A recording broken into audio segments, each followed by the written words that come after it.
Oi, eu sou o Luiz, sou diretor da WGSN Mindset, que é a divisão de consultoria da WGSN.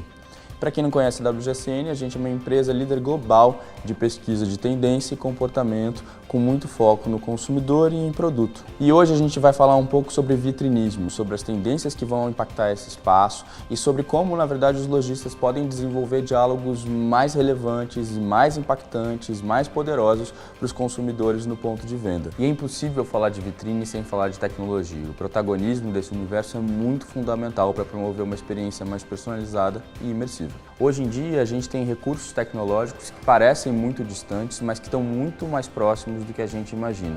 Como, por exemplo, falar de realidade aumentada, como, por exemplo, falar de realidade virtual.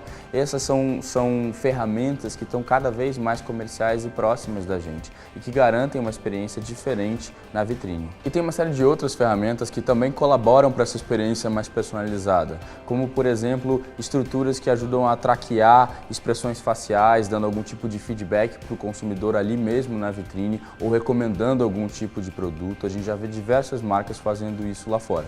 Quando a gente fala de tendência, o que é fundamental para os lojistas entenderem é que outras gerações estão chegando e começando de fato a participar da experiência dos shoppings. E para essas gerações a palavra de ordem é experiência. São gerações muito mais plurais, são gerações mais flexíveis, são gerações que buscam soluções mais feitas para eles. Para gerações anteriores, a experiência era consequência do consumo. Para essas gerações que estão chegando agora, os Y e os Z, o consumo é consequência da experiência. A primeira entrega e a porta de entrada tem que ser a experiência.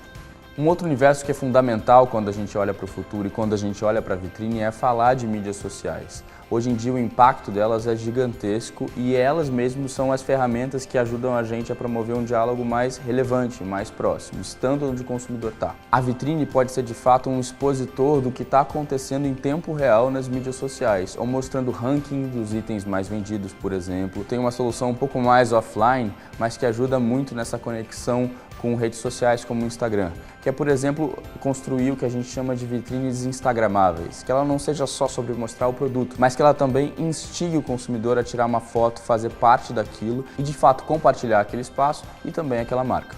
Então não adianta só ter uma vitrine linda, é fundamental que o consumidor se sinta imerso naquele universo e que a vitrine também possa entregar algum tipo de diálogo, digamos assim, com o consumidor. E a gente não pode esquecer dos recursos de visual merchandising, coisas que a gente já aprendeu e que a gente sabe que funcionam. Hoje em dia, falar de um design mais sofisticado no ponto de venda e especificamente nas vitrines é muito fundamental.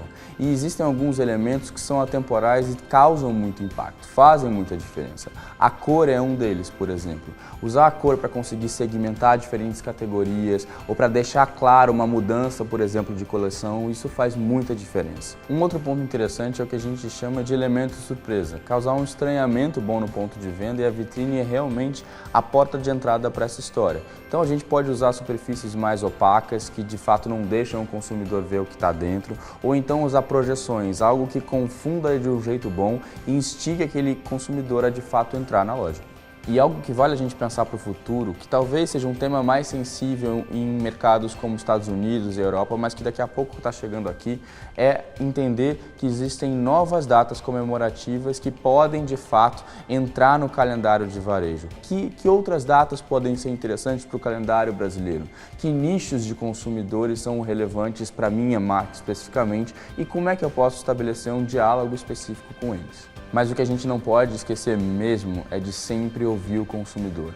Porque, na verdade, esse consumidor muda e o nosso dever e o dever de vocês é conseguir acompanhar essas mudanças. Sem ouvir os consumidores frequentemente, a gente não consegue trazer inovação, nem para a vitrine, nem para o ponto de venda. Bom, pessoal, é isso. Foi um prazer estar aqui com vocês falando sobre o futuro do vitrinismo e a gente se vê numa próxima. Valeu!